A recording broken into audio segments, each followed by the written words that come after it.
मान्यवर, इसका नतीजा यह आया कि 70 से 26 तक यहां ये चलता रहा।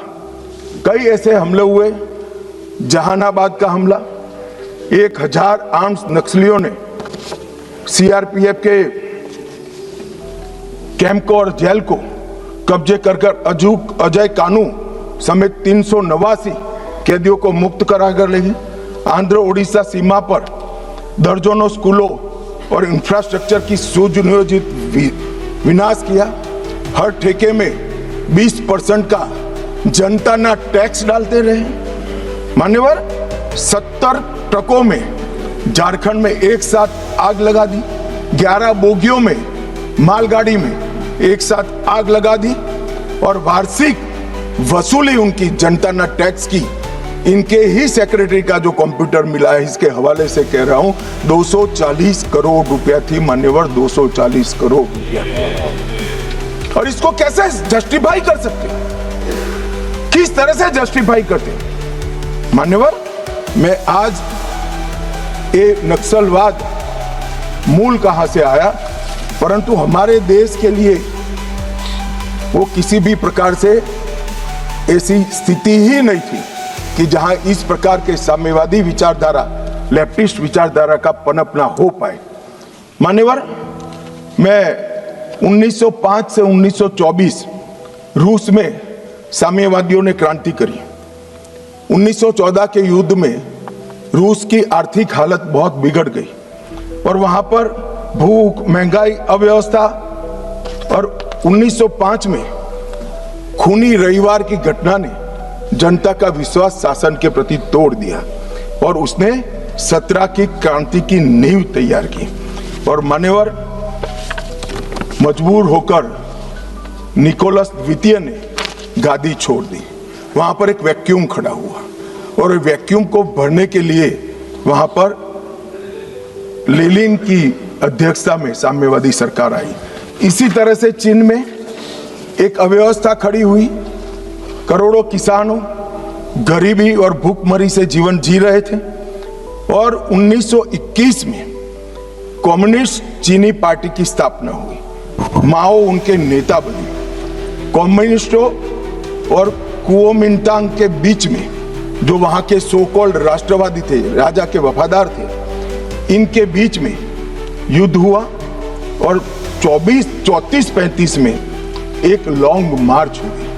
और मान्यवर, एक पीपल्स रिपब्लिक ऑफ चाइना की स्थापना 1939 में हुई। अब ये 1939 और 1925 वो दो महत्वपूर्ण घटनाएं हैं। इसका हमारे देश में क्या असर हुआ है, समझिए साहब। जैसे ही रसिया में साम्यवादियों की सरकार का गठन हुआ, यहां पर 1925 में सीपीआई की स्थापना हुई, कम्युनिस्ट पार्टी ऑफ इंडिया। अब ये जो समर्थक है, उनको मैं पूछना चाहता हूं, रसिया में कम्युनिस्टों की सरकार बनी, उसी वक्त यहां सीपीआई बना, सीपीआई की स्थापना हुई, इसके बीच में कोई रिलेशनशिप है क्या? ये सोचने की बात है। रसिया की सरकार ने स्पॉन्सर कर दुनिया भर में कम्युनिस्ट पार्टी की रचना की, इसका एक हिस्सा हमारे यहां बना हुआ है। अब जिस पार्टी की नींव ही किसी दूसरे देश की प्रेरणा से गई है, वो हमारे देश का भला कैसे सोचेंगे? इन्होंने तो अंग्रेजों का भी समर्थन किया था। 1964 में कम्युनिस्ट पार्टी मार्क्सिस्ट बनी। यह भी समझने जैसा है कि सीपीआईएम क्यों बना। मान्यवर, 64 में 69 में 1969 में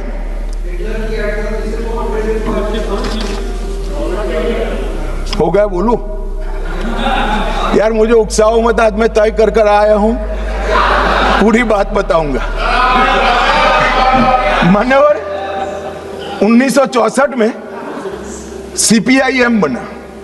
यह भी समझना पड़ेगा कि सीपीआई थी, फिर सीपीआईएम क्यों बनी। मान्यवर, 1964 में सोवियत रशिया और चीन के बीच में झगड़ा हुआ। तो दोनों साम्यवादी राष्ट्र के अंदर अलग अलग विचारधारा की साम्यवादी सरकारें आई। जैसे अलग अलग विचारधारा की आई तो यहां पर चीन की भी एक समर्थित पार्टी सीपीआई मार्क्सिस्ट खोल दी, जो अभी बोल रहे थे, अपने अमराराम जी बोल रहे थे। मान्यवर, ये दोनों पार्टियां कम्युनिस्टों की एक रसिया में जब क्रांति हुई तब हुई, और एक रसिया के चीन के बीच मतभेद हुआ तब हुई। इसके बाद 69 में संसदीय राजनीति का विरोध करने के लिए, मेरी बात ध्यान से सभी लोग सुने, आपके माध्यम से मैं देश को भी कहना चाहता हूं, 1969 में सीपीआई एमएल मार्क्सिस्ट की स्थापना हुई। इसका उद्देश्य कोई विकास का वैक्यूम बनना नहीं था, कोई अधिकारों की रक्षा नहीं था। उसके संविधान में उद्देश्य था संसदीय राजनीति का विरोध कर सशस्त्र क्रांति करना, जो रसिया और चीन में कर चुके थे। मगर यहां राजाशाही नहीं बची थी, अंग्रेज यहां था नहीं, यहां संविधान से चलने वाली एक लोकतांत्रिक सरकार बन गई थी। फिर क्यों संसद का विरोध? चुनाव लड़ते, जीत कर आते, अपनी बातों को लोगों को मनवाते, मगर वैसे तो कोई बात सुनेगा नहीं। इसलिए सशस्त्र क्रांति, क्रांति कई प्रकार की होती है। वैचारिक क्रांति होती है, कुछ लोगों ने गीतों लिखकर क्रांति की है, महात्मा जैसे लोगों ने अहिंसक क्रांति करी थी। इन्होंने सशस्त्र क्रांति और दूसरा संसदीय राजनीति का विरोध करना, ये दो उद्देश्यों के साथ सीपीआई मार्क्सिस्ट बना। और मान्यवर, यही आज के माओविस्ट है। ये मूल समझे बगैर अन्याय अन्याय अन्याय अन्याय रटे जा रहे। भाई, अन्याय के लिए नहीं बनी है, हमारी संसदीय राजनीति का विरोध करने के लिए, संसद का जिसका आप सदस्य हो, इसका विरोध करने के लिए बने। उसके बाद में 75 में जैसे ही कांग्रेस का समर्थन मिला, एमसीसी माओइस्ट बनी और बिहार झारखंड केंद्रित पार्टी बनी। फिर पीडब्ल्यूजी में बना, वो आंध्र केंद्रित बना। 82 में दलित किसान केंद्रित सशस्त्र संघर्ष CPI ML party unity Bihar में बनी। दलित किसान केंद्रित संघर्ष इनका उद्देश्य था। 98 में पीपल्स वॉर ग्रुप बना और उसमें माओवादियों का एकत्रीकरण हुआ। इतना सब करने के बाद भी वो सफल नहीं हुए और 2000 में PLJA बना, GA बना, जो सैन्य विंग बनी, गुरुल्ला फोर्स बनाई मान्यवर। और 2004 में ये PWG MCC दोनों का विलय हो गया। तो थ्योरी वाले और हथियार उठाने वाले दोनों 2004 में विलीनीकरण हुआ। 14 में मोदी जी आए और 26 में सबकी समाप्ति हो गई। ये टोटल 1925 से लेकर 2026 तक 101 साल का उनका इतिहास है। मन, इसीलिए मैं कहता हूं मेरे साथी सदस्यों को जो सामने बैठे हैं, आप इसको अन्याय का स्वरूप, अन्याय के खिलाफ संघर्ष का स्वरूप मानकर महिमा मंडित मत करो। हम जिस सदन में बैठे हैं इसका विरोध करने के लिए वो जन्मे हैं। वोट की जगह बुलेट से शासन प्राप्त करना चाहते हैं। और मान्यवर, अगर यही बात है कि चर्चा करिए चर्चा करिए चर्चा करिए, चर्चा से कोई परहेज नहीं, हर कोई चर्चा का स्वागत करता है, पर फिर तो पुलिस क्यों रखी है? पुलिस की जरूरत ही नहीं है। सेना क्यों रखी है? पैरामिलिट्री फोर्स क्यों रखे हैं? कुछ लोग ऐसे होते हैं जो चर्चा से मानते ही नहीं है, वहां बल प्रयोग कर कर उनके अत्याचार से निर्दोष नागरिकों को बचाना पड़ता है। जब इन नक्सलवादियों ने सैकड़ों निर्दोष किसानों को बम लगा लगा कर पैर बगैर का कर दिया, कई स्कूलों में रेड कर कर 8 साल के, 9 साल के, 10 साल के बच्चों को उठाकर ले गए और नक्सलवाद की सेना में भर्ती कर दिया। और क्या हम मुख्य दर्शक बनकर खड़े रहे? ये भारतीय जनता पार्टी की सरकार है। हर नागरिक की सुरक्षा नरेंद्र मोदी ने सुनिश्चित करी है। जो भी अन्याय करेगा नागरिकों के साथ, समझा तो ठीक है मान्यवर, वरना फोर्स इसी के लिए बनाई गई है। इसका उपयोग भी होगा, परिणाम भी आएगा, और आज आ भी गया है। मान्यवर, मैं जो इनके समर्थन में, जिनको पॉपुलर लैंग्वेज में अर्बन नक्सल कहते हैं, वो बुद्धिजीवी भाइयों को सवाल करना चाहता हूं। मैंने 6 दिन से लगभग 2000 आर्टिकल निकाले, सारे बुद्धिजीवी भाइयों ने लिखे हुए। मेरे पास इसका पूरा जिस्ट भी है। ये सभी आर्टिकलों में, सभी आर्टिकल हथियार उठाकर घूमने वाले माओवादियों के साथ चर्चा करो, वो न्याय के लिए लड़ रहे हैं, उनको मारना नहीं चाहिए, इनके प्रति सिंपैथी होनी चाहिए, सरकार विकास जल्दी करे, इस प्रकार के। एक भी आर्टिकल जो 8 साल का अबूझ बच्चे को उठा ले जाकर हाथ में हथियार पकड़ा दिए, इसकी मां के लिए नहीं है। मान्यवर, एक भी आर्टिकल अपने गांव से खेत में जाते हुए किसान का पैर उड़ गया और पूरा जीवन दिव्यांग बन गया, इसकी सिंपैथी के लिए नहीं है। 5000 से ज्यादा सिक्योरिटी फोर्सेस लड़ते लड़ते शहीद हो गए, उनकी विधवाओं के लिए एक भी आर्टिकल नहीं है, इनके अनाथ बच्चों के लिए एक भी आर्टिकल नहीं है। आपकी मानवता संविधान तोड़कर हथियार लेकर घूमने वालों के लिए ही है। इनके हथियारों से जो नागरिक मारे जा रहे हैं, इनके लिए आपकी मानवता नहीं है। मानवता के दोहरे चरित्र को मैं स्वीकार नहीं करता मान्यवर। ये मानवतावादी नहीं है, नक्सलियों के समर्थक है। अगर मानवतावादी होते तो वो किसान का पैर उड़ गया, इसकी भी चिंता होगी। वो अबूझ बच्चे से इसका बचपन छीन लिया, इसकी भी चिंता होती। मान्यवर, वो हाथ में हथियार लेना नहीं चाहते, गरीबों के हाथ में हथियार दिलाकर अपनी विचारधारा को, अपनी आइडियोलॉजी को पनपाना चाहते हैं, मगर उनके भी दिन लग गए हैं। स्पष्टता से सुन लीजिए, ये पूरे देश में अब जागरूकता आई है। और क्या हुआ है, पूरा देश आज सुन रहा है, पूरा देश आज समझ रहा है। मान्यवर, मैं आज एक और बात बता दूं। किसी सदस्य ने जिक्र किया सलवा जुड़म का, और कांग्रेस के नेता और सारे लोग, मैं नाम देना नहीं चाहता वरना फिर से खड़े हो जाएंगे। मान्यवर, सलवा जुड़म का जजमेंट जो है, इसका पक्ष लेते हैं। मान्यवर, सलवा जुड़म की शुरुआत 2005 में राज्य समर्थित, मतलब सरकार समर्थित जन आंदोलन के रूप में हुई। आदिवासी युवाओं को एसपीओ बना गया, जिसको कोया कमांडो कहते थे, और उनको ये जो आतंक फैलाते थे, इनके सामने लड़ने के लिए ट्रेनिंग दी गई। मान्यवर, एम्बुश की रणनीति जो अपना रहे थे, इसके खिलाफ उसी प्रकार की रणनीति अपनाने का निर्णय हुआ। अब मैं ये पूछना चाहता हूं कि सलवा जुड़म की शुरुआत किसने की? मान्यवर, किसी बीजेपी के कार्यकर्ता ने नहीं की थी।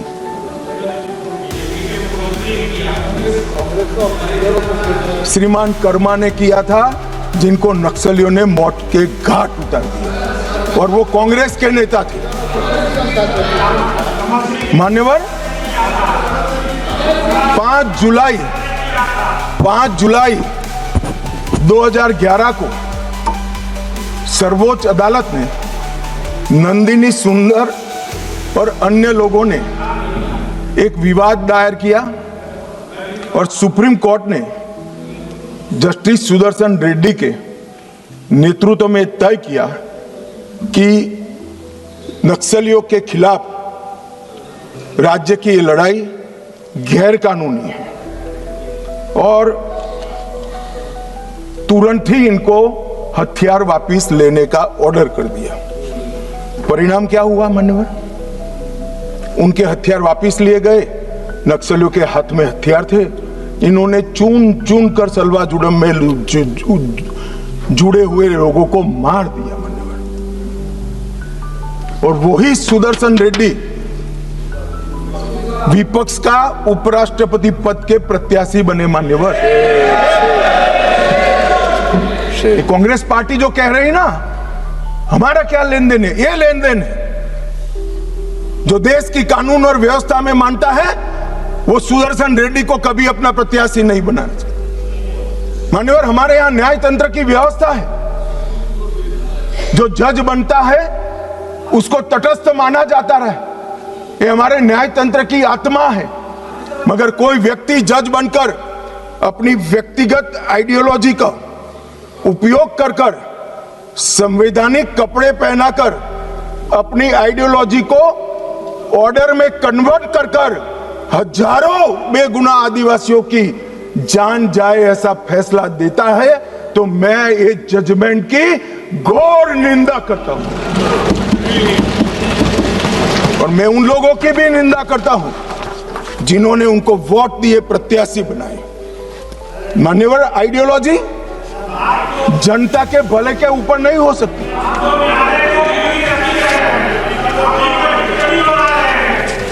मान्यवर, आइडियोलॉजी कभी अबूझ आदिवासियों की सुरक्षा के ऊपर नहीं हो सकती। आइडियोलॉजी जनता के भले से ऊपर नहीं हो सकती। मान्यवर, ये कह रहे हैं विकास नहीं है, विकास नहीं है। 2014 के पहले का मैं बोलूंगा तो फिर से हो हल्ला करेंगे, मगर 14 के बाद का तो बोलने का मुझे अधिकार है मान्यवर, क्योंकि हमारी पार्टी की सरकार है। हमारे नेता के नेतृत्व में, नरेंद्र मोदी जी के नेतृत्व में सरकार चल रही है मान्यवर। 2014 के बाद ये पूरे क्षेत्र में 17,589 किलोमीटर सड़कें बनाने का मंजूरी दिया है, जिसमें 12,000 किलोमीटर सड़कें बन चुकी हैं। ये विकास की बात करें, वो इसलिए हो रहा है कि धीरे धीरे धीरे नक्सलवाद समाप्त हो रहा है। वरना वहां सड़कें नहीं होती थी, आईडी गाड़ देते थे, ट्रकों को जला देते थे, और लगभग 20,000 करोड़ रुपया खर्च हो चुका है। 20,000 करोड़ रुपया। मोबाइल टावर लगभग 5,000 मोबाइल टावर 6,000 करोड़ के खर्चे से हम लगा चुके हैं मान्यवर। वहां पर दूरसंचार पहुंचेगा तो ये दुनिया के साथ जुड़ेंगे, देश के साथ जुड़ेंगे, विकसित भारत के साथ जुड़ेंगे मान्यवर। 2 अन्य योजनाओं में और 8,000 4G टावर बनाने का हुक्म नरेंद्र मोदी जी ने किया है। बाद में दिल्ली जितनी ही कनेक्टिविटी छत्तीसगढ़, महाराष्ट्र और तेलंगाना के आदिवासी क्षेत्र में होगी मान्यवर। 1804 बैंक शाखाएं 12 साल में खुली, 1321 ATM खुले हैं, 37,850 बैंकिंग कॉरेस्पोंडेंस बनाए गए और 6,025 डाकघर खुले। ये सिर्फ 12 साल में हुआ है, आगे कुछ नहीं हुआ। चर्चाएं करी, विकास माओवादियों ने होने नहीं दिया। हमने माओवादियों के साथ चर्चा नहीं करी, उनको समाप्त किया और विकास को आगे बढ़ाया। 259 एकलव्य आदर्श विद्यालय हमने बनाए मान्यवर। इसके साथ साथ 46 ITI, 49 SDC skill development centre बनाए, 16 कौशल विकास केंद्र बनाए और लगभग इस सब में 800 करोड़ रुपया का और खर्चा ये 12 साल में हमने किया है। जगदलपुर छत्तीसगढ़ में जहां CSC PSC नहीं थे, वहां पर 240 बिस्तरों का सुपर स्पेशलिटी अस्पताल हमने बनाया। सिविक प्रोग्राम में 212 करोड़ के कार्य किए, जो स्वास्थ्य शिविर और दवाओं के जुड़े हुए हैं, और जनजातीय युवा एक्सचेंज के कार्यक्रम भी हमने बनाए। सिक्योरिटी के लिए, राज्यों की सहायता के लिए SRE लेकर आए, 10 साल में 3000 करोड़ दिया। स्पेशल इंफ्रास्ट्रक्चर स्कीम लेकर आए और 5000 करोड़ दिया। एक्सटेंडेड SIS योजना लेकर आए और 2000 करोड़ दिया। और 4000 करोड़ केंद्रीय निधि द्वारा क्रिटिकल पब्लिक इंफ्रास्ट्रक्चर, जैसे पानी की छोटे पानी की टंकी है, जोड़ने वाली पुलियां हैं, गांव के अंदर पंचायत घर बनाना है, इसके लिए 4000 करोड़ रुपया दिया। मान्यवर, ये क्यों हो पाया और 70 से अब तक क्यों नहीं हुआ था? कांग्रेस पार्टी करना नहीं चाहती थी, ऐसा नहीं है। करने जाते थे वो धमाके कर मार देते थे। हमने धमाके करने वालों को समाप्त किया, तो ये विकास अब हो रहा है और विकसित बस्तर की रचना मान्यवर हो रही है।